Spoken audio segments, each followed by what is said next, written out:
Voter പട്ടികയിലെ തീവ്ര പരിശോധനയിൽ പിന്നോട്ടില്ലെന്ന് പ്രഖ്യാപിച്ച് തെരഞ്ഞെടുപ്പ് കമ്മീഷൻ. ബീഹാറിൽ പ്രതിഷേധം ശക്തമാകുന്ന സാഹചര്യത്തിലാണ് കമ്മീഷൻ നിലപാട് വ്യക്തമാക്കിയത്. പാർട്ടികളുടെ ആവശ്യപ്രകാരമാണ് വോട്ടർ പട്ടിക പരിഷ്കരിക്കുന്നത്. പരാതികളുണ്ടെങ്കിൽ കേൾക്കും. ബംഗാളിലും SIR നടപ്പാക്കുന്നത് പരിഗണനയിലാണെന്നും കമ്മീഷൻ വ്യക്തമാക്കി. SIRലൂടെ വോട്ടർ പട്ടികയിലെ ശുദ്ധീകരണമാണ് ലക്ഷ്യം വെക്കുന്നതെന്നാണ് തെരഞ്ഞെടുപ്പ് കമ്മീഷന്റെ വിശദീകരണം. SIR ആരംഭിച്ചത് സുതാര്യത ഉറപ്പാക്കാൻ വേണ്ടിയാണ്.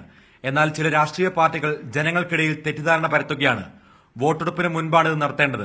വോട്ടർ പട്ടികയ്ക്കെതിരായി വരുന്ന എല്ലാ ആരോപണങ്ങൾക്കും പരിഹാരം SIR ആണെന്ന വിലയിരുത്തലിലാണ് കമ്മീഷൻ. सभी स्टेक होल्डर्स बिहार के SIR को पूर्ण रूप से सफल बनाने के लिए कटिबद्ध हैं, प्रयत्न कर रहे हैं और कठिन परिश्रम कर रहे हैं.